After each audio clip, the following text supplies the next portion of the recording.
Istilah Pentakosta atau Hari Raya Pentakosta aslinya adalah istilah hari raya miliknya orang Yahudi sebenarnya.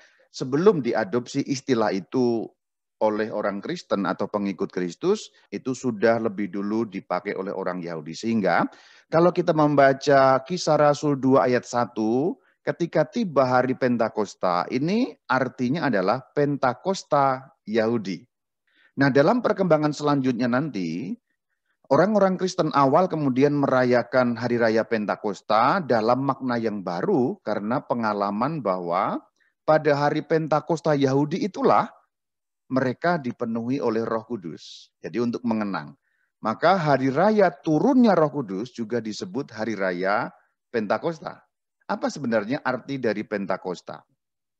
Pentakosta itu artinya 50. Jadi itu angka 50 atau ke-50 berarti hari raya Pentakosta itu hari raya ke-50. Akarnya atau dasarnya ada dalam kitab Imamat. Jadi ini dulu diperintahkan untuk orang-orang Yahudi merayakan hari ke-50. Sesudah apa? Sesudah Paskah atau Sabat Agung. Imamat 23 ayat 15, 16, 21. Jadi sebenarnya kata Pentakosta itu bisa diterjemahkan juga ketika tiba hari raya ke-50 atau dalam bahasa Ibrani namanya Shavuot. Kalau orang orang Israel menyebutnya Shavuot, diterjemahkan ke dalam bahasa Yunani menjadi Pentakosta. Jadi Pentakosta itu sebenarnya terjemahan dari Shavuot, kemudian diyunanikan menjadi Pentakosta, secara harafiah berarti hari yang ke-50. Setelah turunnya Roh Kudus, ada satu perubahan dari takut menjadi berani. Maka hal yang pertama saya bahas setelah membahas mengenai Pentakosta tadi adalah jangan takut. Kita akan lihat bagaimana keadaan sebelum Pentakosta. Inilah keadaan sebelum Pentakosta. Rasul Yohanes menceritakan dalam Injilnya, yaitu dalam Injil Yohanes pada pasal yang ke-20 ayat yang ke-19. Ketika hari sudah malam pada hari pertama minggu itu berkumpullah murid-murid Yesus di suatu tempat dengan pintu-pintu yang terkunci. Lihat keterangan selanjutnya, karena mereka takut. Jadi karena mereka takut kepada orang-orang Yahudi. Dan seterusnya. Kemudian pada waktu itu Yesus datang, tiba-tiba berdiri, kemudian mengatakan, Shalom alaikum. Jadi mereka takut pada saat sebelum Pentakosta. Setelah mendapatkan penampakan pun masih belum terlalu berani juga. Mereka kembali ke ruang atas, mereka masih memerlukan kuasa Tuhan yang turun dalam bentuk kuasa Roh Kudus, kemudian terjadi perubahan setelah Pentakosta. Seperti apa? Inilah keadaan setelah Pentakosta. Kisah Rasul 2 ayat 14. Maka bangkitlah Petrus berdiri dengan ke-11 Rasul itu. Dan dengan suara nyaring ia berkata kepada mereka. Perhatikan, berdiri bangkit. Dan tidak hanya sendiri, tapi seluruh Rasul, berarti 12 Rasul, waktu itu Yudas sudah digantikan oleh Matias. Bahkan dikatakan dalam ayat ini, Rasul Petrus berbicara dengan suara lantang, suara nyaring. Hai kamu orang-orang Yahudi dan kamu semua yang tinggal di Yerusalem, ketahuilah, camkanlah perkataanku ini. Kira-kira seperti itulah ya. Ada keadaan yang berubah antara sebelum dan sesudah Pentakosta. Awalnya mereka takut, bahkan sampai pintu-pintu terkunci, saking takutnya. Kenapa mereka takut? Ya karena mereka adalah murid-murid Yesus. Bahasa sekarangnya, bahasa gampangnya mereka menjadi orang-orang yang diburu juga. Ikut dipersalahkan bersama dengan gurunya. Gurunya ditangkap, kalau bisa nanti muridnya juga ditangkap, ikut dihukum. Maka mereka takut. Tetapi justru sesudah peristiwa Pentakosta mereka terima Roh Kudus, mereka tidak lagi menyembunyikan diri. Mereka tidak lagi menaruh pelita di bawah gantang, tapi mereka meletakkan pelita itu di atas kaki Dian, seperti di dalam Injil yang Yesus sabdakan, artinya mereka menjadi berani. Dan justru malah dengan keberanian itu mereka mewartakan mengenai Yesus Kristus yang bangkit. Mereka menjadi saksi. Seperti firman Kristus yang mengatakan, kamu akan menjadi saksiku di Yerusalem, Yudea, Samaria, sampai ke ujung bumi. Itu peristiwa berubahnya sebelum dan sesudah Pentakosta. Jadi kata kunci pertama untuk memahami karya Roh Kudus atau peran Roh Kudus adalah peran yang selalu seperti mengatakan terus-menerus, jangan takut, jangan takut, jangan takut. Dan membuat ketakutan itu hilang, menyingkirkan segala bentuk ketakutan yang dimiliki oleh para rasul, sehingga mereka dipenuhi dengan roh keberanian, dengan kuasa keberanian atau roh keperkasaan sehingga mereka berani. Maka ini pertama, peran pertama. Yang membuka nanti peran-peran yang lain itu justru ini. Jangan takut ini dulu. Kalau mereka masih takut, tentu saja tidak mungkin berbuat yang lain. Maka jangan takut ini, membongkar ketakutan ini menjadi kunci pertama untuk apapun yang nanti akan terjadi dan akan dilakukan oleh para rasul pada waktu-waktu setelah ini. Jadi ini seperti mendobrak pintu. Mendobrak pintu, membuka pintu. Setelah pintu terbuka, nanti segala sesuatu dapat mereka lakukan. Dan ternyata saudara-saudari, perintah mengenai jangan takut, supaya kita tidak boleh takut, supaya mereka berubah dari suasana takut menjadi berani dengan roh keperkasaan itu menggemakan atau digemakan terus-menerus di dalam Alkitab kita. Contoh kalau kita melihat dalam Injil Lukas, pada bab yang pertama ayat yang ke-30, pada saat Sang Kristus belum menjadi manusia, ini baru menemui Bunda Maria. Jadi malaikat Gabriel baru menemui Bunda Maria untuk menyatakan kabar gembira. Maka malaikat berkata, jangan takut hai Maria, sebab engkau beroleh kasih karunia. Jadi pada saat sebelum inkarnasi, sebelum Sang Kristus menjadi manusia, seruan yang disampaikan oleh Tuhan melalui malaikat tentu saja adalah jangan takut. Maka Roh Kudus yang pada hari Pentakosta membuat para murid tidak takut, itu sebenarnya peran yang utama dan pertama agar nanti peran-peran yang lain dapat terjadi. Kemudian pada saat kelahiran Sang Kristus, kalau kita lihat pada Lukas 2 ayat yang ke-10, kepada para gembala itu juga disampaikan jangan takut. Sebab sesungguhnya aku memberitakan kepadamu kesukaan besar untuk seluruh bangsa. Ini masih berlanjut. Kalau kita melihat bagaimana panggilan pertama para rasul, kita lihat dalam Injil Lukas pada pasal yang ke-5 ayat yang ke-10, demikian juga Yakobus dan Yohanes, anak-anak Zebedius menjadi teman Simon. Kata Yesus kepada Simon, Simon Petrus maksudnya, jangan takut, mulai dari sekarang engkau akan menjala manusia. Jadi setiap boleh dikatakan babak-babak baru dalam kehidupan iman yang penting, dikatakan jangan takut. Firman Allah yang mau menjadi manusia, Maria dikatakan jangan takut. Ketika firman Allah yang menjadi manusia dilahirkan, suatu anugerah besar bagi umat manusia, jangan takut. Ketika memilih rasul, jangan takut. Memanggil mereka menjadi pengikut dan nanti utusan, jangan takut. Kemudian di dalam ajaran-ajaran yang beliau sampaikan, Injil Lukas 12 ayat 7, bahkan rambut kepalamu pun terhitung. Karena itu, jangan takut. Karena kamu lebih berharga daripada banyak burung pipit. Jadi diulang-diulang. Artinya diulang dalam arti terus-menerus dalam berbagai babak kehidupan, terutama poin-poin iman yang penting. Kita lihat juga pada saat kebangkitan. Pada saat kebangkitan kita lihat Matius 28 ayat yang ke-10. Maka kata Yesus kepada mereka, ini para wanita yang pada waktu subuh mereka datang ke makam itu, jangan takut. Jangan takut, maka pergi kasih tahu saudara-saudara, dalam arti para rasul. Lalu supaya mereka ke Galilea, nanti di sana akan ketemu dengan aku. Jadi lihat bagaimana babak-babak penting kehidupan iman diwarnai dengan peristiwa terbongkarnya ketakutan. Kita lihat juga di dalam kisah para rasul sendiri, nanti bagaimana Rasul Paulus juga diberi perintah oleh Tuhan. Kisah Rasul 18 ayat 9. Pada suatu malam berfirmanlah Tuhan kepada Paulus dalam suatu penglihatan. Jangan takut, teruslah memberitakan firman dan jangan diam. Kita lihat juga bagaimana ketika Rasul Paulus pada akhir-akhir kitab kisah para rasul, nanti sudah mulai ditangkap ya di penjara, kemudian dia naik banding kepada Kaisar. Ini diceritakan dalam kisah Rasul 27 ayat 24. Jangan takut Paulus, engkau harus menghadap Kaisar dan sesungguhnya karunia Allah dan seterusnya. Ini ketika Paulus harus menuju kota Roma, nanti akan mengalami persidangan dengan Kaisar, dan akhirnya menjadi martir dengan dipenggal, kepalanya jatuh 3 kali, itu cerita mengenai Paulus. Jadi lihat bagaimana ketakutan harus hilang, supaya hal-hal yang lain bisa terjadi. Maka saudara-saudari, dalam kehidupan kita yang nyatakan begitu. Kalau kita takut, mau memulai sesuatu yang baru, bukan hanya soal iman, tapi soal-soal kehidupan kita sehari-hari, soal kita mau berusaha, mau memutuskan sesuatu, mau menggapai cita-cita kita, mau ada karir yang dirintis, mau mencoba hal yang baru, dan lain sebagainya. Ketakutan harus pergi dulu supaya hal-hal yang lain dapat terjadi. Itulah yang terjadi saudara-saudari. Tuhan tahu ketakutan membuat kita sulit melangkah. Ketakutan membuat kita dibayang-bayangi oleh sesuatu yang mungkin saja sebenarnya palsu dan khayalan saja. Dalam kehidupan kita ini kan memang kita banyak takut sebenarnya. Kita ini kayak gagah berani, kayak hebat, tapi ya banyak takut juga. Pada saat saya mau memutuskan mau masuk seminari ya takut juga sama.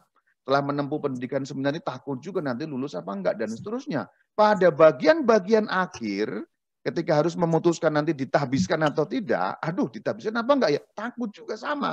Nanti jangan-jangan membongkar ketakutan itu enggak mudah saudara-saudari. Apalagi di kalangan para rasul itu.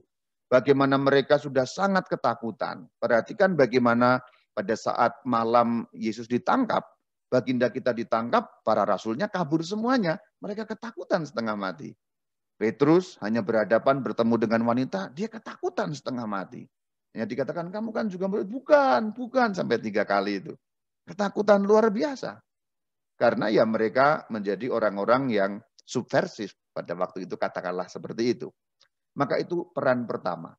Dan ini sangat tegas disampaikan kepada kita dalam surat pertama Yohanes pada pasal yang keempat ayat yang ke-18.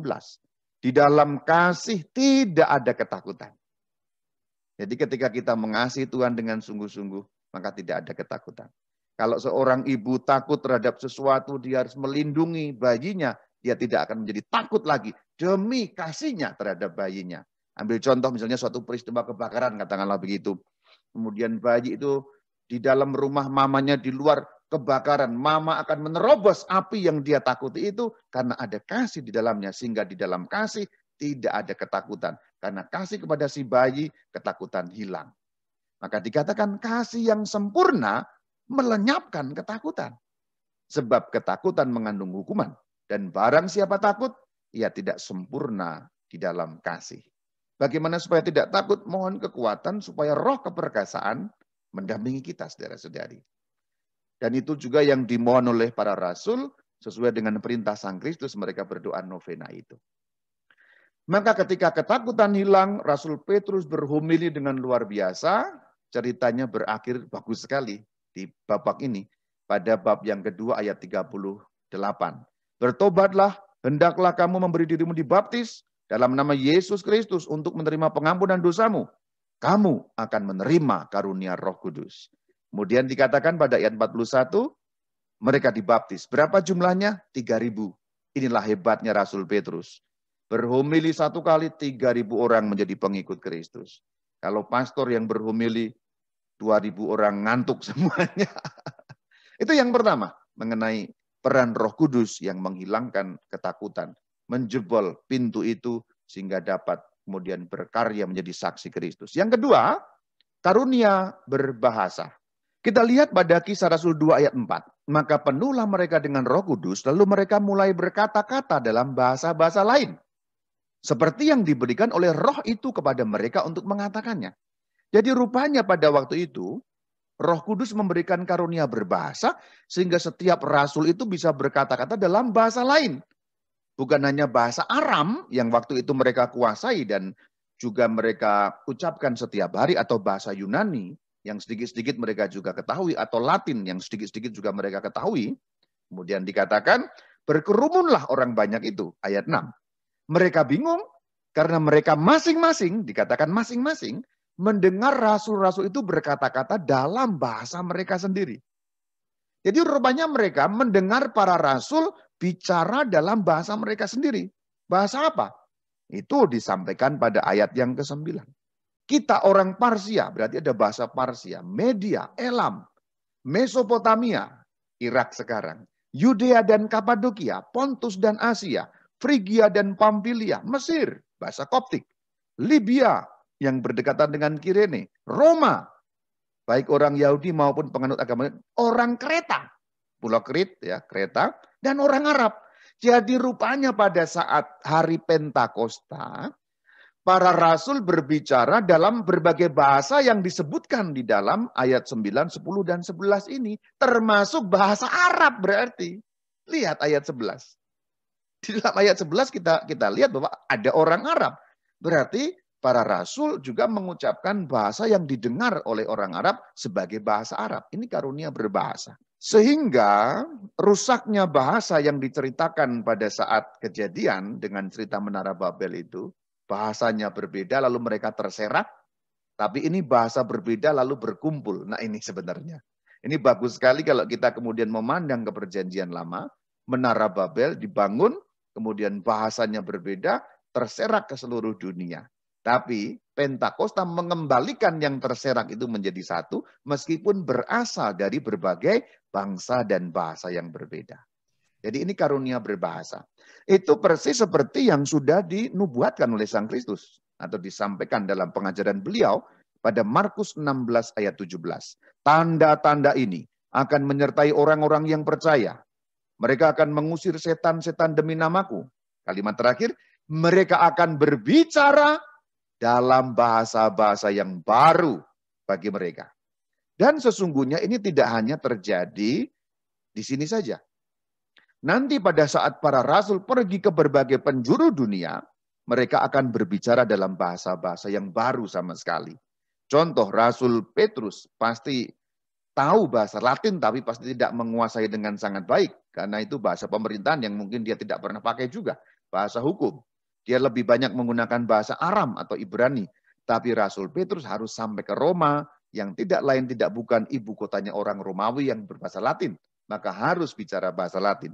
Sebelumnya beliau ke Antioquia yang bahasanya bahasa Syria. Maka dia juga harus menguasai bahasa itu. Rasul Thomas bahkan sampai ke India. Aja. Malayalam atau apapun yang ada di sana. Pakai bahasa-bahasa itu. Jadi artinya nubuat ini terpenuhi pada hari Pentakosta dan tidak terbatas hanya pada itu. Kita lihat juga bagaimana karunia berbahasa itu juga tidak hanya soal bahasanya sendiri, bahasa asing, bukan hanya itu, tetapi kemampuan berbahasa. Kemampuan kalau bahasa sekarang berpidato, berorasi. Perhatikan kalau kita melihat cerita dalam Kisah Rasul 2 ayat 14, ini hanya saya kutip bagian awal, itu khotbahnya panjang lebar Rasul Petrus. Maka bangkitlah Petrus berkata, hai kamu dan seterusnya, itu khotbahnya panjang lebar. Bagaimana Anda dapat membayangkan seorang nelayan yang simpel dan sederhana tiba-tiba bisa menjadi seorang orator ulung yang mampu meyakinkan 3.000 orang. Kalau bukan karena kuasa Roh Kudus. Bukan hanya soal bahasa asing tadi, tetapi soal bahasa dalam arti karunia berbahasa itu karunia menyampaikan firman Allah itu, menyampaikan kesaksian mengenai Sang Kristus dalam bentuk-bentuk yang meyakinkan, yang mengundang orang, yang orang senang mendengarkan, seni berbicara, itu namanya kan orasi. Menjadi seorang orator ulung. Ini karunia. Bagaimana Anda membayangkan coba belajarnya di mana? Untuk seorang nelayan itu tidak diperlukan belajar orasi. Kalau Rasul Paulus kita tidak heran. Karena Rasul Paulus terdidik dalam, boleh dikatakan akademis lah. Tapi Rasul Petrus, bagaimana itu Anda membayangkan? Dan itu bukan sekali. Kalau kita lihat Kisah Rasul 3 ayat 12. Lagi setelah Rasul Petrus melihat orang banyak, dia berkata, hai orang Israel, mengapa kamu? Kemudian dia berhomili, berkhotbah panjang lebar juga. Ini karunia. Berbahasa, menyampaikan, mengartikulasikan apa yang ada dalam batinnya sebagai sebuah bentuk kesaksian kepada orang banyak mengenai Sang Kristus. Untuk kita relevansinya apa? Ini kan sebenarnya bisa kita tarik relevansi yang sangat simpel begini. Ini orang mengerti dalam bahasanya. Berarti harus sesuai dengan konteks setempat. Berarti harus sesuai dengan keadaan setempat yang dikenal oleh mereka. Ini bukan berarti soal kemampuan berbahasa asing saja, tidak. Tapi bagaimana kita mampu menyesuaikan diri, omongan dengan orang pegunungan, ya pasti dengan pegunungan, perkotaan, dengan situasi anak muda, situasi lain lagi. Nah ini sebenarnya rasul-rasul berbicara dalam bahasa mereka sendiri berarti cocok, bisa nyambung, bisa dimengerti. Nah sebenarnya untuk kita kan konteksnya, dalam pewartaan kita menjadi saksi Kristus, kita juga perlu bisa dimengerti oleh siapa yang kita ajak bicara. Itu kan sebenarnya penerapan yang paling simpel kan itu. Kita lihat juga bagaimana Rasul Petrus menjawab dengan penuh keyakinan karena penuh dengan Roh Kudus. Perhatikan Kisah Rasul 4 ayat yang ke-8. Ini konteksnya apa? Konteksnya ada di ayat 7. Pada waktu itu Rasul Petrus dan Yohanes itu disidang oleh Mahkamah Agama. Perhatikan bagaimana mereka dicecar pada ayat yang ke-7. Dikatakan mereka dicecar dengan pertanyaan, dengan kuasa manakah? Wah gitu kan, dengan kuasa manakah? Sambil tangannya begini kayaknya ya. Dengan kuasa manakah? Lalu kemudian dikatakan ayat 8, jawab Petrus penuh dengan Roh Kudus. Nanti di bagian-bagian selanjutnya Rasul Petrus menjawab kita harus taat pada Allah daripada taat pada manusia. Orang seperti itu hanya kalau penuh dengan Roh Kudus maka bisa seperti itu dan seberani itu. Santo Stefanus, proto-martir, martir pertama juga sama. Perkataannya panjang, sebelum dilempari batu itu dia masih berkata-kata membuat kesaksian. Hai saudara-saudara, dengarkanlah dan seterusnya. Mewartakan Kristus sebelum dilempari batu. Itu mengenai karunia berbahasa. Selanjutnya karunia hikmat. Ini bagian yang penting karena pada saat mereka dihadapkan pada mahkamah agama di sidang, pendek kata pada bagian-bagian awal kan para rasul itu tidak mudah saudara-saudari. Maka Roh Kudus memperlengkapi mereka dengan karunia hikmat. Anda coba bayangkan bagaimana Petrus seorang nelayan, Yohanes juga seorang nelayan harus menghadapi mahkamah agama yang isinya orang-orang hebat, profesor doktor dalam bidang agama Yahudi pada waktu itu. Boleh dikatakan seperti itu kalau kita pakai bahasa sekarang. Berhadapan dengan orang-orang yang ilmunya tinggi sekali. Bagaimana bisa mereka memberi jawaban? Bagaimana mereka bisa berargumentasi? Kan tidak mungkin. Dalam bahasa sehari-hari, dalam bahasa yang normal mereka nggak mungkin bisa seperti itu. Tetapi ternyata mereka bisa. Kenapa? Karena karunia hikmat yang diberikan oleh Tuhan melalui Roh Kudusnya. Kita lihat Lukas 21 ayat 12 dan seterusnya. Kamu akan diserahkan ke rumah-rumah ibadah dan penjara-penjara. Dan kamu akan dihadapkan kepada raja-raja dan penguasa-penguasa oleh karena namaku. Kesempatan bagimu untuk bersaksi. Lalu ayat 14. Kamu jangan memikirkan pembelaanmu. Ayat 15. Sebab aku sendiri, Tuhan Yesus, Allah, akan memberikan kepadamu kata-kata hikmat. Sehingga kamu tidak dapat ditentang atau dibantah lawan-lawanmu. Jadi selain karunia bahasa, itu karunia hikmat juga. Maka betul tidak bisa ditentang. Sampai-sampai mahkamah agama tadi harus melepaskan mereka karena mereka sulit menjerat dengan kata-kata. Kita lihat bagaimana hikmat itu. Kalau kita lihat pada bagian masih soal mahkamah agama tadi, pada Kisah Rasul 4 ayat 19, Petrus dan Yohanes menjawab, silakan kamu putuskan sendiri, manakah yang benar di hadapan Allah, taat kepada kamu atau taat kepada Allah. Sebab tidak mungkin bagi kami untuk tidak berkata-kata tentang apa yang telah kami lihat dan telah kami dengar. Tentang Yesus Kristus maksudnya. Coba perhatikan, sampai bagian terakhir mereka berargumen dengan orang-orang di mahkamah agama itu dan dilepaskan akhirnya. Soal hikmat ini juga tidak hanya soal berargumen ya, tapi soal memutuskan perkara, mencari solusi. Itu terjadi pada saat harus diangkat atau dipilih diakon-diakon pertama, yang namanya 7 diakon pertama. Nikanor, Prokorus, Timon, Filipus, Parmenas, Stefanus, dan Nikolaus itu. Ini gambarnya ya.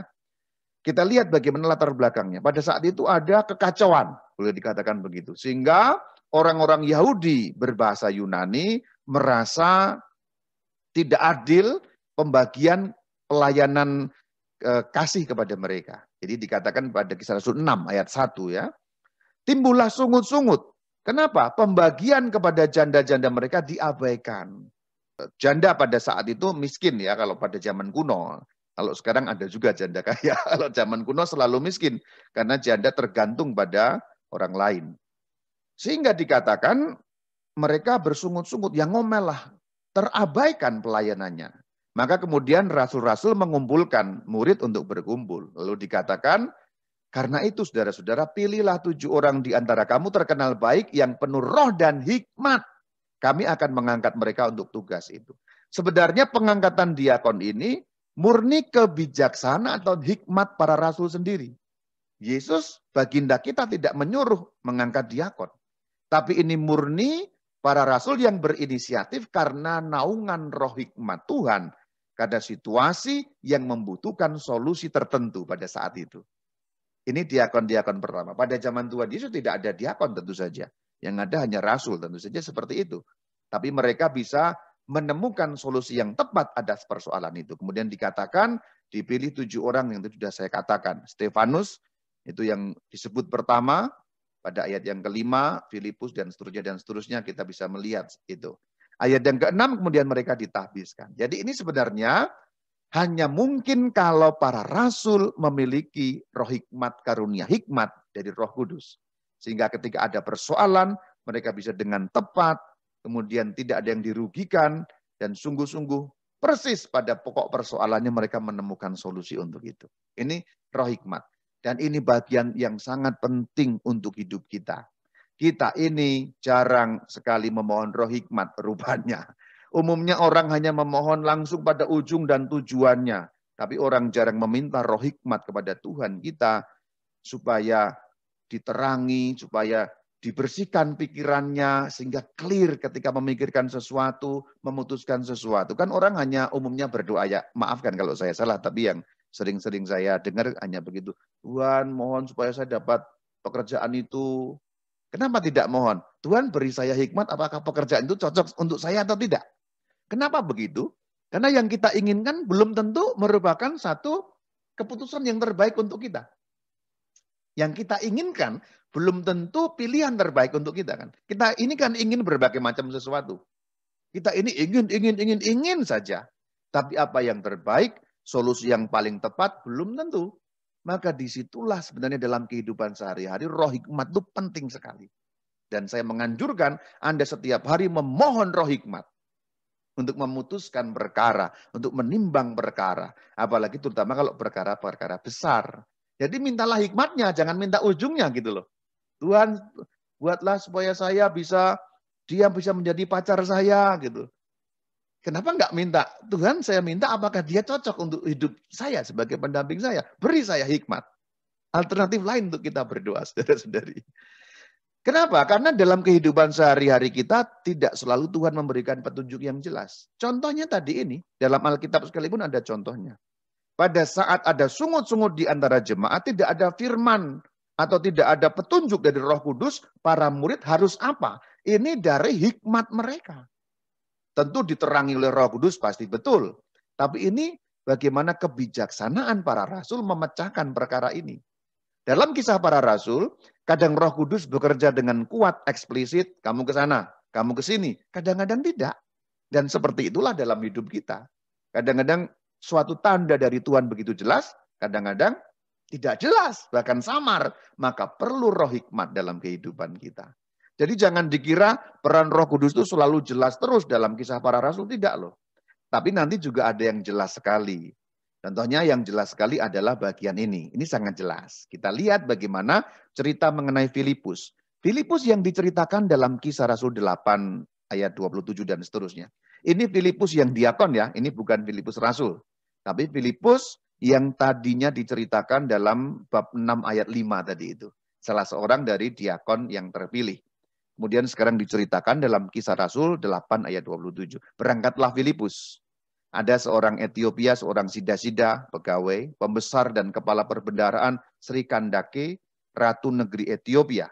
Pergi ke Yerusalem beribadah. Ayat 8. Sekarang orang itu perjalanan pulang. Duduk di kereta membaca kitab Nabi Yesaya. Ayat 29 perhatikan. Lalu kata roh kepada Filipus. Ini jelas. Tapi di dalam cerita yang awal tadi bab 6 tidak jelas, tidak ada. Lalu roh berkata kepada para rasul tidak ada. Tapi murni hikmat mereka. Hikmat yang dimohonkan berpikir menemukan solusi. Tapi di bagian lain memang jelas. Di sini jelas pada ayat 29 bab yang ke-8. Roh berkata kepada Filipus. Pergi ke situ dekati kereta itu. Soalnya jelas. Lalu Filipus ke sana. Lalu terjadi dialog. Tuhan ngerti nggak yang Tuhan baca? Kagak bro, katanya. Kalau baca sekarang gitu. Kagak ngerti bro. Bagaimana mungkin aku mengerti? Kalau tidak ada yang membimbing aku, katanya. Lalu kemudian Filipus diminta untuk duduk di sampingnya, lalu menjelaskan. Nah ini, kuasa roh hikmat, karunia roh hikmat itu penting sekali karena kadang jelas, kadang enggak. Dan dalam kehidupan kita hampir selalu harus membuat keputusan, bukan? Harus selalu membuat pilihan, bukan? Itulah pentingnya roh hikmat. Roh hikmat itu kan menimbang perkara, memutuskan perkara. Apa yang lebih kita perlukan dalam hidup sehari-hari selain roh hikmat? Kalau kita ketakutan, itu tidak selalu. Tapi memutuskan perkara selalu kan. Bahkan dari yang kecil-kecil ya. Tidak selalu yang besar memang. Tapi memutuskan itu selalu. Maka roh hikmat penting sekali. Selain roh hikmat itu karunia pengertian yang diberikan sebagai peran Roh Kudus. Kita lihat bagaimana nanti di sini Filipus, sang diakon, memberikan pengertian kepada pembesar dari Ethiopia tadi itu. Kita lihat lanjutan kisahnya. Bab 8 ayat 32. Nas yang dibaca berbunyi seperti berikut dan seterusnya. Lalu kata Sida-Sida kepada Filipus, aku bertanya, katanya, tentang siapa Nabi berkata demikian. Kemudian Filipus mulai berbicara, dikatakan pada ayat 35, bertolak dari nas itu, ia memberitakan Injil Yesus kepadanya. Kepadanya maksudnya kepada pegawai istana tadi itu. Lalu melanjutkan perjalanan, lalu dikatakan, di situ ada air, kata Sida-Sida, kata pegawai istana itu. Apa halangannya jika aku dibaptis? Berarti ketika Sida-Sida mengatakan, aku pengen dibaptis. Dia sudah mengerti mengenai Injil Yesus yang diwartakan oleh Filipus pada saat itu. Jadi roh pengertian dan Filipus menjelaskan sehingga dimengerti oleh Sida-Sida itu. Itu kalau bukan karena karunia pengertian, maka sulit orang mengerti. Kan tadi dikatakan bagaimana aku mengerti kan tadi kalau kita lihat ayat di bagian depan tadi ya.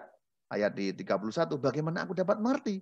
Nah di sini kesimpulan pengen dibaptis berarti Sida-Sida sudah mengerti. Dibuka oleh kuasa roh pengertian melalui Filipus yang memberi pengertian kepadanya. Lalu kejadiannya apa? Ayat 38 Filipus membaptis pegawai istana itu. Nah, selain roh hikmat, kuasa hikmat, kemudian pengertian, bagian ini kita juga akan lihat bagaimana roh pengertian itu tidak hanya untuk orang lain, tapi untuk rasul sendiri. Tadi itu kan untuk Sida-Sida mengerti dia ya. Tapi di sini sebenarnya cerita mengenai Rasul Petrus. Ini gambar siapa sih sebenarnya? Bagian kiri itu Rasul Petrus, bagian kanan itu Cornelius. Goyim berarti paganus berarti orang kafir, orang Roma, karena dia itu orang Romawi, berarti nyembah dewa-dewi, yang akhirnya nanti menjadi orang Goyim pertama, orang kafir pertama yang menjadi Kristen. Waktu itu namanya belum Kristen ya, namanya Jalan Tuhan, pas bagian awal ya. Tapi di sini ada pengertian yang terbuka, bukan pada pihak Cornelius, tapi pertama-tama pada pihak Rasul Petrus. Jadi roh pengertian tadi, karunia pengertian tadi tidak hanya bekerja orang luar, tapi rasul sendiri, kita sendiri. Itu juga kita alami sekarang, saudara-saudari. Dalam banyak hal kita tidak selalu langsung mengerti mengenai ajaran-ajaran iman Katolik, bagaimana ajaran gereja mengenai ini dan itu. Kita perlu belajar mendengarkan, terutama dari sumber-sumber yang valid, katkit misalnya. Katkit dengan sumber yang valid sehingga kita makin mengerti Katolik itu seperti apa, ajaran firman Tuhan itu seperti apa. Itu yang dimaksudkan juga karunia pengertian untuk kita, tidak hanya untuk yang di luar. Cerita tentang Filipus tadi untuk orang di luar, tapi saya sekarang akan ceritakan bagaimana orang di dalam. Rasul Petrus bahkan tidak hanya rasul biasa, pemimpin para rasul juga dididik Tuhan, masih membutuhkan pendidikan. Sampai bagian terakhir dia sampai bisa mengatakan, sekarang aku mengerti. Nanti ada ayatnya. Sekarang saya akan perlihatkan. Kisah Rasul 10 ayat 1 dan seterusnya. Di Kaisarea, nama kota, ada seorang bernama Cornelius, seorang perwira pasukan yang disebut pasukan Italia. Jadi orang Italia. Dalam satu penglihatan kira-kira jam 3 petang, tampak jelas kepadanya seorang malaikat Allah masuk ke rumahnya. Berarti Cornelius ditampaki oleh malaikat. Kemudian jawab malaikat itu, suruhlah beberapa orang ke Yope untuk menjemput seorang yang bernama Simon yang disebut Petrus. Ini kota lain berarti. Ayat yang ke-7. Setelah malaikat yang berbicara kepadanya itu meninggalkan dia, dipanggilnya 2 orang hambanya beserta seorang prajurit yang saleh. Nah, langsung melaksanakan. Ia menyuruh mereka ke Yope dengan tujuan menjemput Petrus. Ayat 9. Kota Yope. Jadi ini di kota Yope sekarang. Kira-kira pukul 12 tengah hari, naiklah Petrus ke atas rumah untuk berdoa. Jadi berdoa siang. Kalau sekarang bahasa Latinnya itu hora media, itu doa siang, sholat siang. Itu masih ada sampai sekarang di gereja Katolik, namanya breviarium atau ofisi, sholatnya orang Katolik, itu sampai sekarang masih ada, itu dari zaman para rasul sudah ada. Ia merasa lapar dan ingin makan, tetapi sementara makanan disediakan, tiba-tiba rohnya diliputi kuasa ilahi. Tampak olehnya langit terbuka, dan turunlah suatu benda berbentuk kain lebar yang bergantung pada keempat sudutnya, yang diturunkan ke tanah.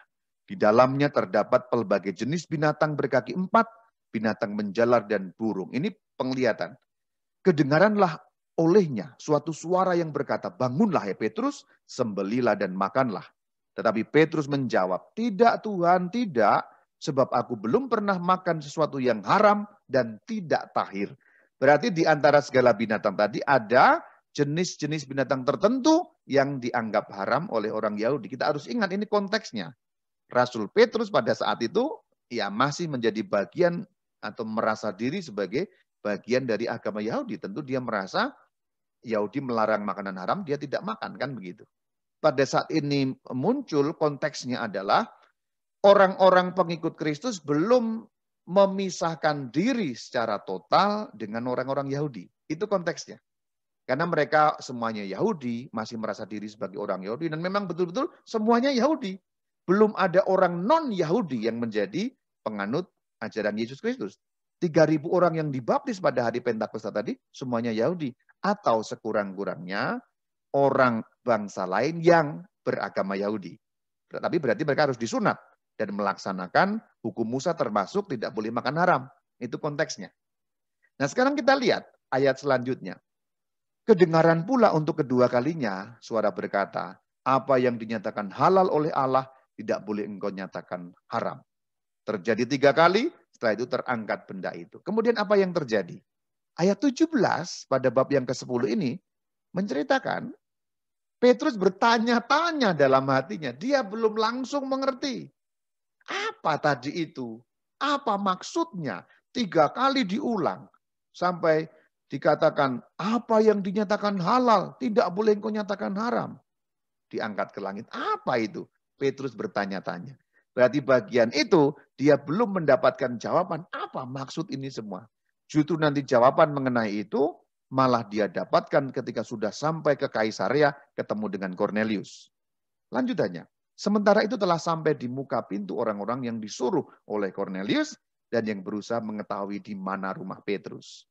Lalu turunlah Petrus ke bawah, pendek kata, kemudian Petrus mau berangkat bersama dengan mereka, meninggalkan Yope, menuju Kaisarea, ketemu Cornelius. Ayat 24, pada hari berikutnya sampailah mereka di Kaisarea. Ini ringkasnya.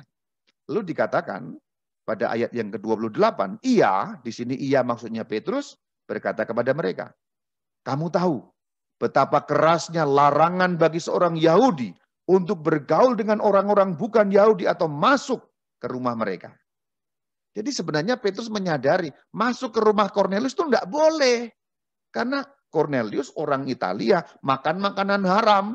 Enggak boleh masuk ke sana. Nanti haram kalau masuk ke sana. Di Indonesia sedang rame-rame soal masuk rumah ibadah. Haram atau enggak. Tapi itu bukan persoalan kita. Persoalan kita adalah di sini bagaimana perkataan Petrus lalu menjadi mengerti. Kalimat selanjutnya ini adalah kuasa pengertian yang bekerja pada Petrus sehingga dia mengerti. Padahal di bagian awal tadi di kota Yope dia masih bertanya-tanya. Ayat 17. Petrus bertanya-tanya apa makna ini semua. Nah pengertian itu justru dia dapatkan di rumah Cornelius. Kata tetapi.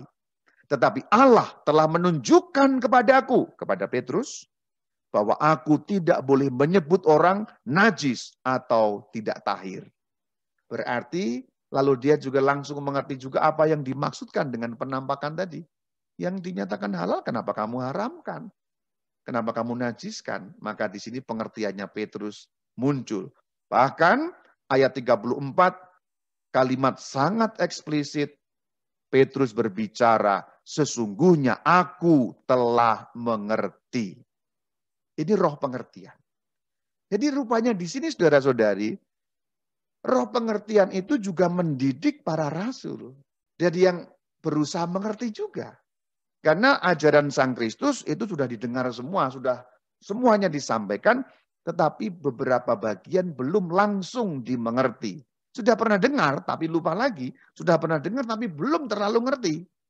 Nah, pengertian-pengertian yang dulu sudah disampaikan itu ternyata juga berangsur-angsur tidak sekali jadi, dan itu hanya mungkin kalau Roh Kudus memberi pengertian kepada para rasul. Dalam contoh kita ini adalah Rasul Petrus yang bisa mengatakan, sekarang aku mengerti. Apa yang dimengerti? Setiap orang dari bangsa manapun yang takut akan Allah, mengamalkan kebenaran berkenan kepadanya. Lalu dikatakan pada saat Petrus berkata-kata itu, turunlah Roh Kudus. Setelah Petrus ngerti, kuasa roh pengertian bekerja padanya, Roh Kudus turun dan membaptis semua orang itu. Maka sampai dikatakan golongan bersunat tercengang-cengang. Kenapa kok tercengang-cengang? Karunia Roh Kudus dicurahkan ke atas bangsa-bangsa lain juga. Kornelius itu bangsa lain, non-Yahudi. Dan itu membuat mereka tercengang-cengang. Tapi kata kuncinya tercengang-cengangnya telah mengerti.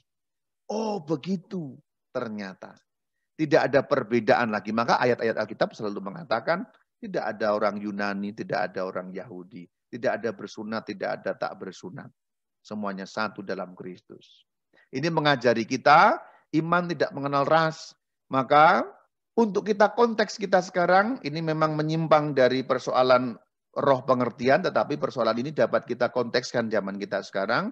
Berpikir rasis, bertindak rasis, rasial, itu enggak sesuai dengan iman Katolik sesungguhnya. Nah itu yang dapat kita kontekskan untuk zaman sekarang. Petrus itu awalnya enggak mau ketemu dengan orang Romawi itu Cornelius. Keras larangannya. Tapi akhirnya dikatakan, aku mengerti. Dalam Yesus kita bersaudara. Kan gitu kan. Dalam Yesus kita bersaudara. Ini sudah ada dari zaman dulu. Meskipun lagunya belum ada, saudara. Membuka sekat ini tidak gampang. Membuka sekat antar bangsa, orang berbeda bahasa, berbeda budaya, dan seterusnya. Hanya ketika kuasa roh pengertian bekerja. Peran Roh Kudus luar biasa. Untuk 2000 tahun lalu ini bukan peristiwa biasa, saudara-saudari. Untuk kita sekarang mungkin nggak terlalu heboh. Peristiwa yang dahsyat kalau kita pikirkan dalam konteks 2000 tahun yang lalu. Sebenarnya kan sudah dinubuatkan atau sudah difirmankan Sang Kristus. Karena itu pergilah, jadikan semua bangsa muridku, baptislah mereka dalam nama Bapa dan Putra dan Roh Kudus. Ini kapan diucapkan oleh Sang Kristus? Ini diucapkan sebelum beliau naik ke surga. Pada saat penampakan 40 hari itu. Petrus sudah dengar atau belum? Petrus sudah dengar sebenarnya. Tapi dia belum mengerti. Apa yang dia dengar, belum dia pahami. Jadi roh pengertian itu juga bekerja internal. Kita-kita juga ini. Maka kita perlu mencari, orang yang mencari, mendapat. Mengetuk pintu dibukakan. Itu konteksnya nggak hanya soal hal-hal yang jasmania, saudara-saudari, nggak hanya soal rezeki dan macam-macam. Itu juga soal pengertian-pengertian. Mencari pengertian. Iman yang mencari pengertian. Fides quaerens intellectum. Ini bagian penting juga dari kehidupan beriman kita. Siapa mencari akan mendapat. Mengetuk pintu dibukakan. Juga soal apa? Soal pengertian-pengertian iman. Saya ingatkan itu. Penting ini mengingat fides quaerens intellectum. Iman mencari pengertian. Kemudian ini akan nyambung pada saat ada persoalan. Jadi pada saat Rasul Petrus sudah terbuka pengertiannya, semua bangsa itu bisa menjadi pengikut Kristus, maka nanti ketika ada persoalan mengenai sunat, Kisah Rasul 15, beberapa orang golongan Farisi yang telah menjadi percaya, maksudnya sudah menjadi Kristen, datang dan berkata, bagian yang kuning itu, orang-orang bukan Yahudi harus sunat, harus menaati hukum Musa. Ini kan justru bertentangan dengan cerita di Cesarea tadi kan sebenarnya. Tapi memang terjadi boleh dikatakan konflik pada waktu itu. Atau perdebatan. Sehingga dikatakan bersidanglah rasul-rasul dan para presbiter membicarakan soal itu. Soal apa? Soal sunat. Intinya apa sih? Intinya adalah apakah orang yang bukan Yahudi harus sunat ketika menjadi Kristen atau tidak? Harus ikut hukum Musa atau tidak? Maka diputuskan dengan hikmat dan kuasa Roh Kudus yang diceritakan pada Kisah 15:28. Keputusan Roh Kudus dan keputusan kami. Perhatikan, ini kalimat yang luar biasa. Ini menggarisbawahi apa yang sudah saya katakan di bagian awal. Kadang-kadang Roh Kudus itu eksplisit jelas, kadang-kadang tidak jelas. Bagian ini mereka harus bersidang, mereka harus berdiskusi, mereka harus saling mencari pengertian, sehingga dikatakan keputusan Roh Kudus dan keputusan kami. Inilah konsep gereja Katolik di mana rahmat Allah, gratia, grace, itu bekerja sama dengan usaha manusia. Disitulah peran kita, disitulah ada peran manusiawi.